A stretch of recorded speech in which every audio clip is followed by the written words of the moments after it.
beton bertulang. Ada juga yang nomor B dan C ini namanya fill. Fill itu diisi dengan beton. Ya, jadi kolom bajanya bisa langsung sebagai backing. Baik di B maupun di C. Beberapa keuntungan dan kerugian kolom komposit ya. Kalau keuntungannya penampilan bisa lebih baik, mengurangi berat baja HSS yang dibutuhkan. Kemudian karena baja lebih kecil maka memperluas area komersil tiap lantai kalau pada gedung ya.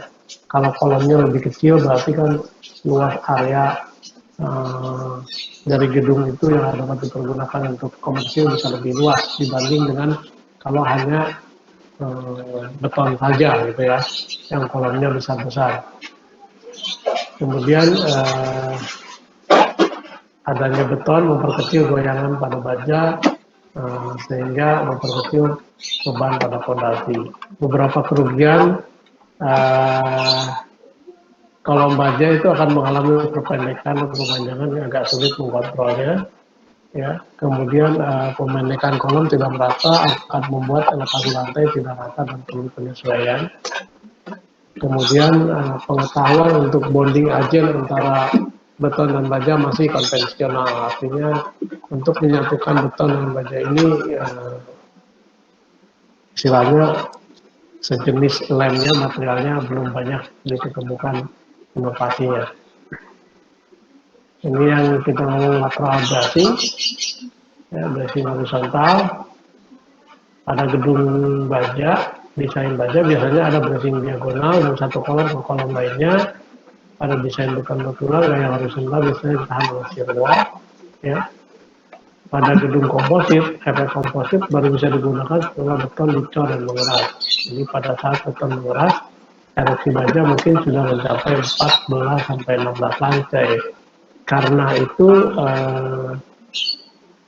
dan biasanya pada saat ini tidak ada struktur nahan gaya lateral selama pelaksanaan, sehingga pada desain gedung komposit harus dipastikan bagaimana proses ereksi kolom dan pengkompositan dengan beton, dan juga bagaimana menahan gaya horizontal selama beton belum mengeras atau belum terjadi aksi komposit antara beton dengan bajanya. Spesifikasi untuk kolom ya, AIST tidak mendetailkan persyaratan untuk beton sehingga kita bisa memakai persyaratan ASCI 318 atau SKSNI 2012.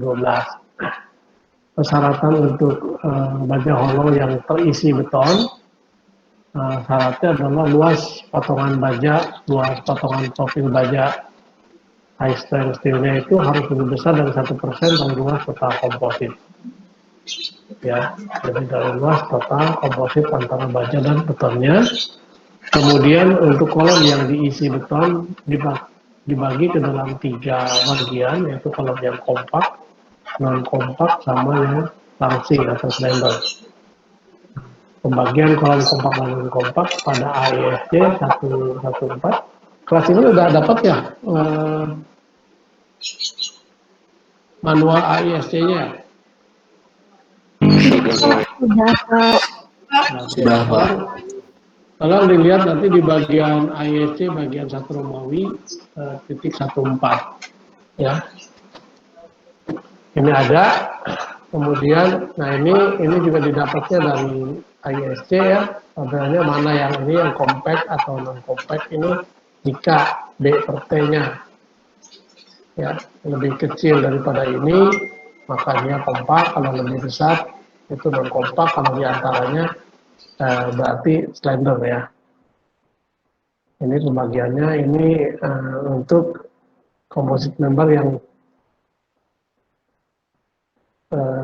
yang tekan, kemudian yang tarik adalah yang tertekan tadi, yang ini kalau ada flexor atau lentur ya. Ini persyaratannya antara kompak dan non kompak. Ada pertanyaan sampai sini?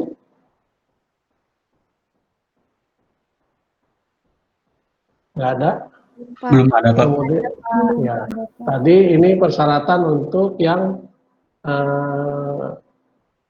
fill ya, fill komposit. Artinya kolom baja diisi beton, kalau ini yang sekarang yang dibungkus sama beton ya. Jadi kolom baja dibungkus beton, syaratnya ada 8, yaitu luas bajanya harus lebih besar dari 1% dari luas total kolom. Kemungkinan pembungkusan kolom baja dengan beton, ya, tulangan beton harus menerus dengan sengkang yang sesuai dengan ACI 318. Kemudian tulangan sekang minimum itu nomor 3 dengan jarak maksimum 12 inci atau nomor 4 dengan jarak maksimum 16 inci. Tulangan ulir dengan diameter yang ekuivalen bisa digunakan ya. Kemudian tulangan minimum rasio dari baja adalah ini ya, SR bagi AG itu harus 0,04, di mana AS adalah tulangan menerus dari beton dan AG adalah area kotor batang komposit bajanya ya. Kemudian nomor 5, angkur baja harus digunakan dengan sesuai ini ya. Kemudian selimut beton minimal 1,5 inci. 1,5 inci ini kalau dalam sentimeter itu 5 cm ya. Kemudian kuat tekan karakteristik minimalnya 3 KSI atau 21 MPa, tetapi lebih kecil dari 10 KSI jika digunakan beton biasa. Kemudian tegangan leleh dari baja dan tulangan tidak boleh lebih dari 75 KSI. Dulu disyaratkan 55 KSI, tetapi karena pertimbangan pada saat 55 KSI beton akan pecah, sehingga ditingkatkan syaratnya menjadi 75 KSI. Ya. Artinya pada 55 KSI itu adalah 0,0018 ya kali 21.000. Ini 21.000 ini adalah modulus elastisitas baja atau tulangan. Ada pertanyaan terus ini?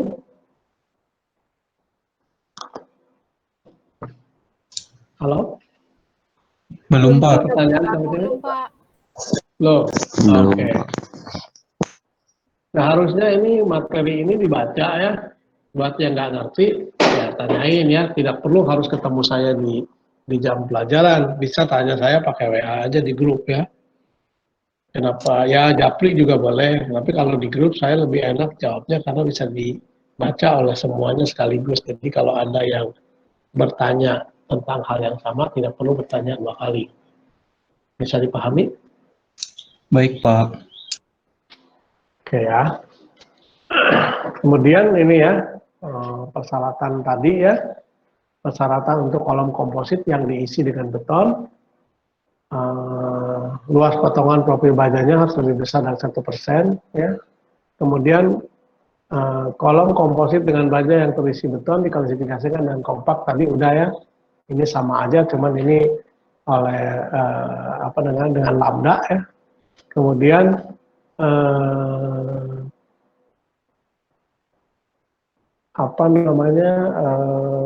rasio dari width terhadap thickness rasio maksimum itu ya terisi beton adalah B per T dan baja tadi adalah D per T. Tadi lihat di tabelnya ya yang satu-satu tadi. Kemudian desain rencana kekuatan aksial rencana dari kolom komposit ya pada kondisi pembebanan ideal dan di bracing penuh, ya di bracing penuh, kekuatan nominal dari kolom komposit adalah sama dengan penjumlahan kekuatan aksial dari baja beton dan tulangan beton. Jadi ini adalah kekuatan aksialnya ya, kekuatan rencananya adalah AS kali FY atau luas baja dikali tegangan leleh baja ditambah luas tulangan dikali tegangan leleh tulangan ya, ditambah kekuatan dari aksial beton yaitu 0,85 kali kuat tekan beton karakteristik kali luas beton ya.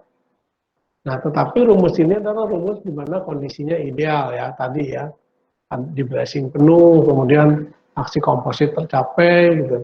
Nah, pada kenyataannya kondisi ideal ini tidak pernah tercapai ya, sehingga ada modifikasi terhadap rumus-rumus ini.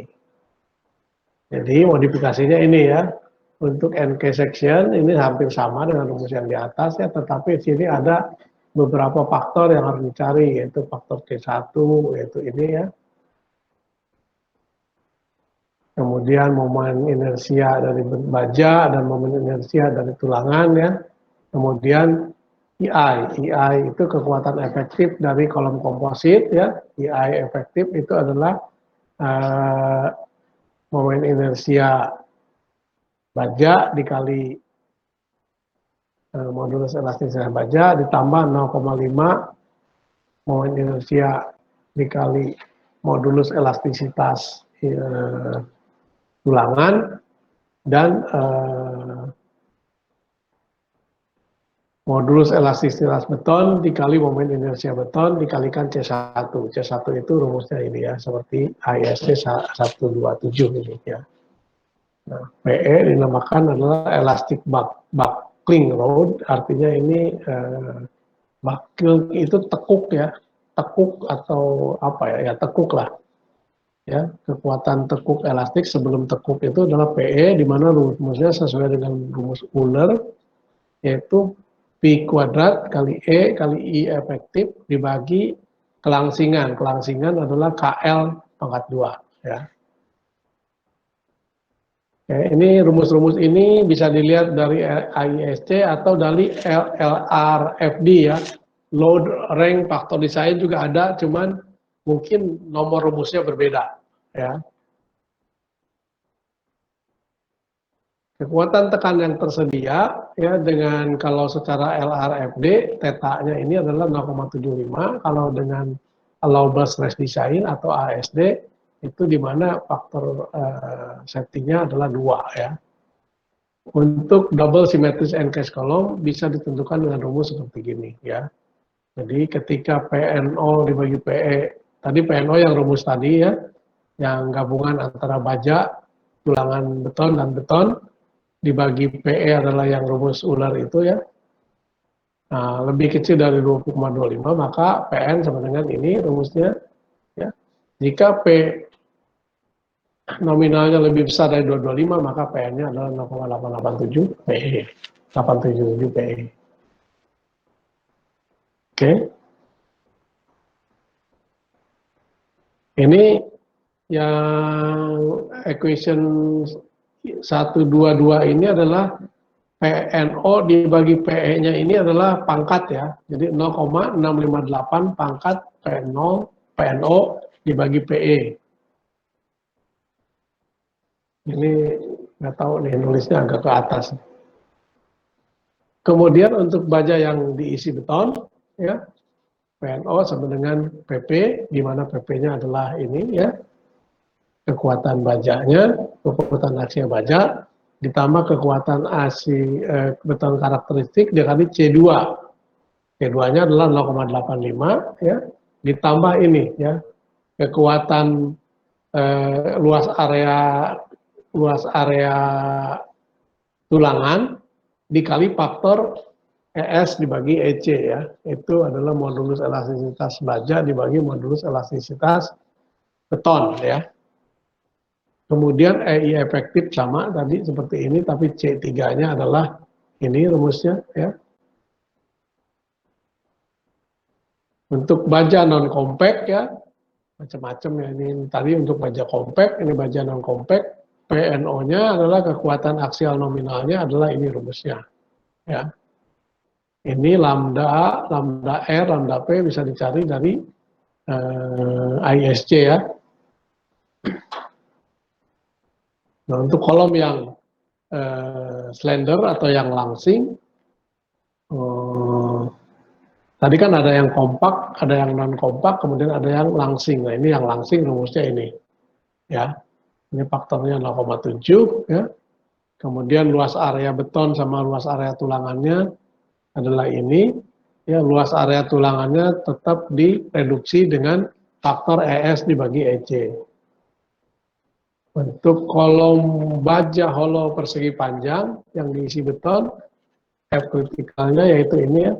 F kritikalnya adalah ini 9 ES dibagi B per T kuadrat. Untuk baja bulat adalah ini ya rumusnya. Ya, ini ada contoh, ya. Dihitung ya kekuatan aksial daripada kolom secara LRFD yaitu theta CPN atau secara allowable stress design atau PN dibagi omega itu ya.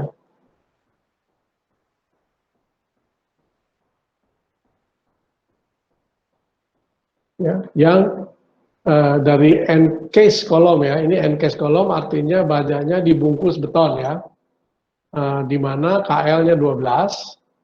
Ini KL 12 ini sebetulnya KL itu ada dua ya, terhadap sumbu X dan sumbu Y. Kalau ditulis KL 12 feet ini artinya terhadap sumbu X sama dengan terhadap sumbu Y ya. Di mana tegangan leleh bajanya 50 KSI dan kuat tekan beton karakteristiknya adalah 3,5 KSI ya. Kemudian berat betonnya, berat jenis betonnya adalah 145 pound per feet cubic. Oke. Ya, ini sama ya. Di sini disebutkan ya. Ini gambarnya ya. Di gambar ini W-nya W1272 ya. Maka 1272 itu mempunyai karakter nih AS, luas areanya karakteristiknya adalah 21,1 inci. Modulus momen inersianya terhadap umbu X adalah 597 inci pangkat 4 dan momen inersia terhadap umbu Y adalah 195 inci pangkat 4. Luas area konkret adalah 20 kali 20 ini ya, 20 kali 20. Kemudian ini dikurangi 4 kali 1 inch, ini apa ini? 4 kali 1 inch.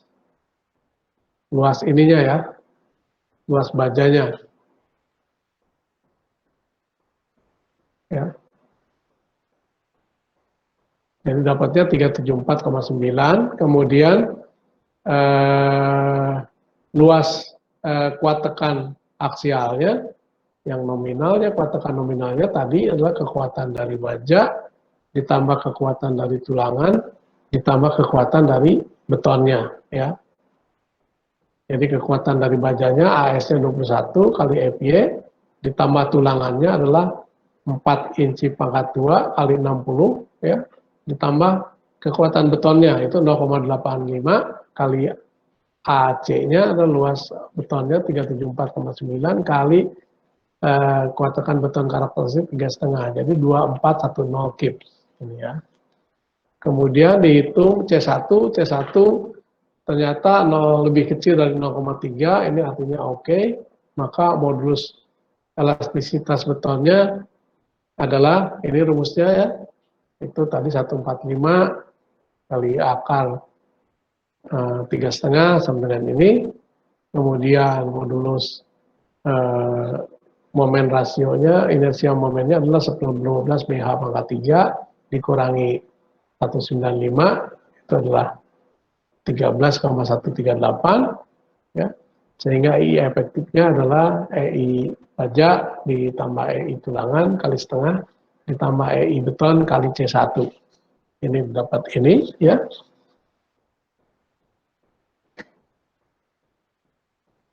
Nah, secara kuat tekan tekuknya adalah P kuadrat EI efektif kali KL kuadrat adalah 8465, di mana kita dapat tadi adalah 2410 ya. Masih lebih kecil daripada 84, ini, tetapi ini 0,28 artinya lebih kecil dari 2,25, berarti ini kompak ya. Nah, kalau kompak maka PN-nya adalah rumusnya ini, tadi ada dua kan ya. Yang ini kalau non kompak juga lain, dapat ini, PN-nya segini, maka secara LRFD kuat rencana aksialnya adalah dikalikan 0,75, kalau secara allowable stress design dibagi dengan faktor design 2. Gitu ya. Sementara bajanya sendiri mempunyai PN adalah 807 atau 57. Kita bandingkan ini. Kalau bajanya sendiri 537, tapi kalau tutup dengan beton, dibungkus beton menjadi 1604 secara LRFD dan 1070 secara allowable stress design. Artinya kalau secara ASD ini 2 kali lipatnya, kekuatannya bertambah secara LRFD adalah hampir 3 kali lipat lebih ya, ketika dia dibungkus beton. Ada pertanyaan sampai sini?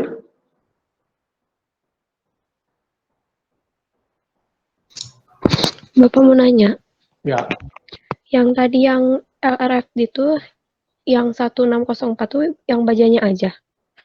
enggak, ini udah total. Oh, udah jadi Total. kompositnya. Total. Ini yang 1604 kita lihat ya, mana yang 1,64 adalah tadi mana ya? Itu udah komposit ya. Ini 1604 itu kan dari ini 2410 ya. 2410 itu yang mana? 2410 itu yang ini, 2410 ini. Nah, ini adalah 2410 ini adalah merupakan perjumlahan dari yang ini ASFY yaitu bajaknya ditambah ASR FYR, ini adalah tulangannya ditambah 0,85 ACF aksen C betonnya. Jadi ini udah komposit. Tadi siapa yang nanya? Mila, Pak. Mila ya. Udah paham? Iya, Pak. Terus kalau untuk not yang di bawah tuh maksudnya apa, Pak? Not yang mana? Not ini. Nah ini ya. Kalau bajanya doang tanpa dibungkus beton, kan ini sama bajanya 1272 ya. Kalau kita lihat di sini 1272 kan sama ya. Dia kekuatan tekannya adalah 807 ya. Kalau secara LRFD. Ini bisa dilihat di tabel AISC ya. Kalau secara ASD ini 537. Nah, ini kan sangat kecil dibandingkan kalau sudah terbungkus beton gitu. Jadi ini untuk membandingkan aja. Coba lihat ya. Ini secara LRFD dia 807. Tetapi setelah dibungkus beton menjadi 1604 kekuatan rencana terhadap tekan aksialnya. Artinya ini hampir 3 kali lipat ya. Demikian juga di ASD, kuat tekan ASD-nya adalah rencananya 537 kalau baja doang. Tetapi kalau baja dibungkus beton menjadi 1070 atau hampir 2 kali lipat. Gitu. Cukup paham, Mila? Iya, Pak. Sudah. Terima kasih. Ya. Nah, sekarang kita lihat contoh lain ya. Ini hampir sama sih caranya. 17.2 ini ya. Dibuat PR ya, tapi diterjemahkan ke dalam bahasa Indonesia ya. Biar menghafal aja rumus-rumusnya ya.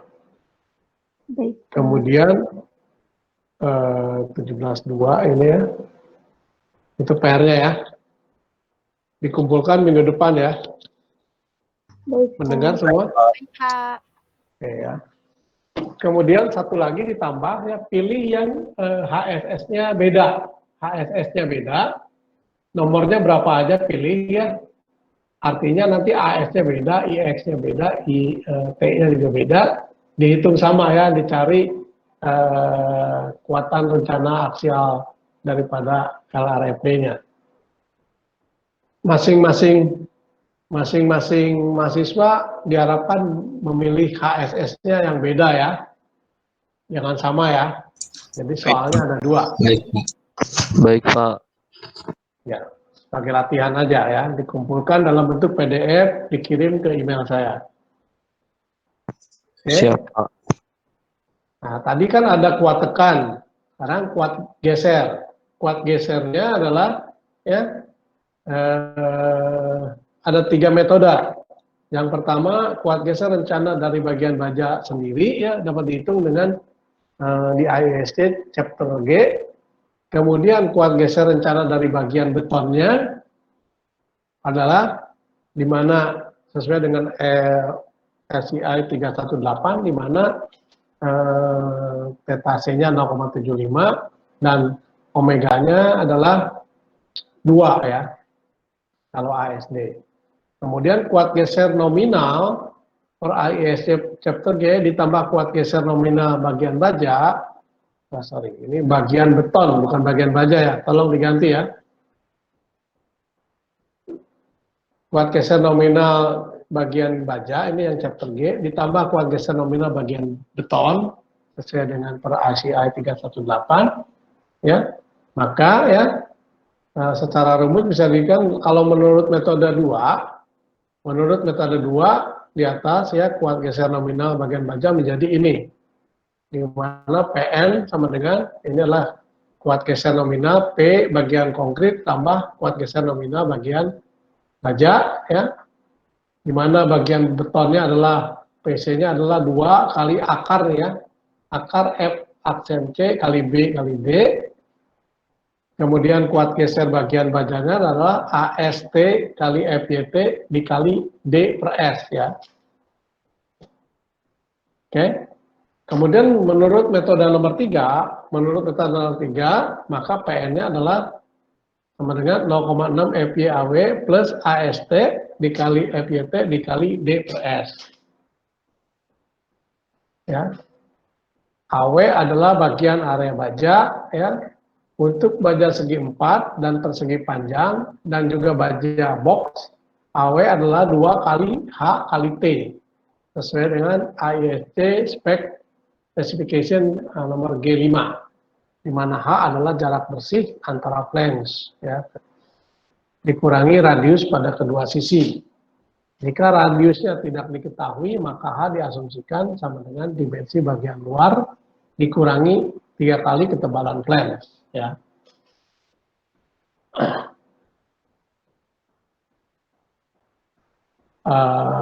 Mesti ngerti ya yang mana flange, yang mana web, ya. Oke, ini tadi ada di sectionnya ini yang namanya flange. Yang flange itu bagian ini ya, ini flange. Yang ini yang tegak ini adalah bagian web, ya. Ini berarti ada tebal flange, ada tebal web ya. Oke. Nah, ini kuat geser rencana tadi udah. Ini ada contoh ya. 17.3 ya. 17.3 juga sama ya, dihitung oleh sendiri ya, diterjemahkan ke dalam bahasa Indonesia, jadi menjadi PR nomor 3 ya. Ini gampang sih, tinggal masukin aja ke rumusnya. Cuman yang harus ngerti aja yang mana bagian D, yang mana S ya, yang mana apa namanya, area steel mana, area beton mana gitu ya. Ini 17.3 ini sudah ada jawabannya ya. Nanti dibuat sebagai PR nomor berapa nih? Nomor 3 ya? Nomor 3, Pak. Ya, nomor 3 ya. Dalam bahasa Indonesia ya. Nah, kemudian tadi ya kuat tekan rencana baik kuat tekan aksial tadi, kemudian kuat gesernya itu juga bisa dicari dengan menggunakan tabel ya. Itu ada di tabel baik tabel LRFP atau di tabel ASD.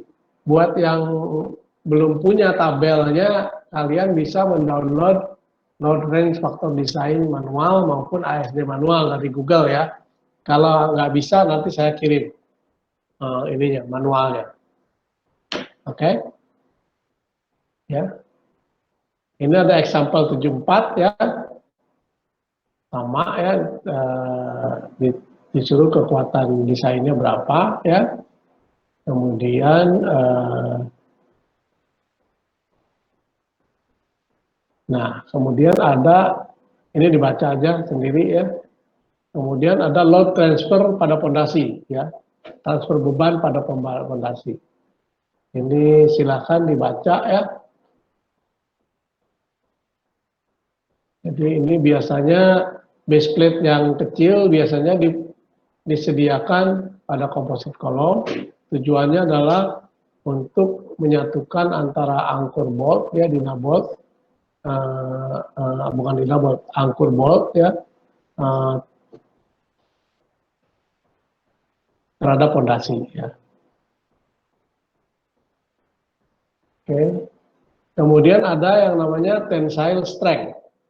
Tensile strength ini beda di sini ya. Untuk tensile strength bedanya adalah tetanya 0,9, tadi kan 0, berapa? 75 ya.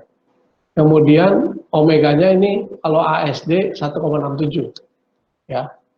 Jadi tensile strength-nya adalah kalau tadi kan compressive strength ya, yang aksial tadi, ini tensile-nya adalah PN sama dengan AS kali FY ditambah luas area tulangan dikali tegangan leleh tulangan ya.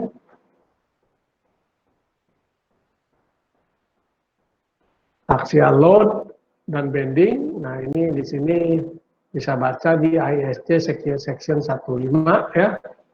Ini ada beberapa PR ya. PR-nya 17.1, 17.2, 17.3. Tambahin nomor 4 adalah yang ini ya, yang 17.3 nomor 4. Coba dicatat. 17.3 nomor 4 ya. Kemudian nomor 5 adalah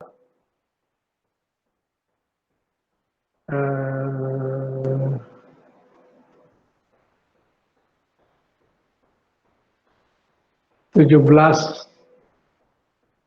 tadi 17.3 nomor 4, di nomor 5 adalah nomor 17.4. 17.4 nomor 5. Oke, bahannya untuk hari ini cukup sekian dulu. Yang penting bisa menghitungnya ya. Ada pertanyaan sampai sini?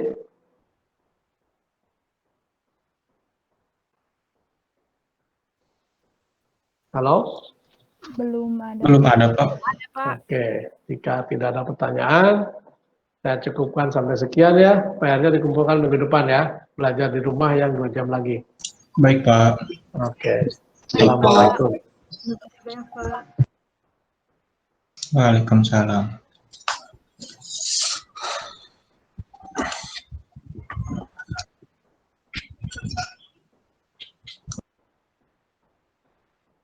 Dah. Terima kasih, Pak. Makasih, Pak. Terima kasih, Pak. Terima kasih, Pak.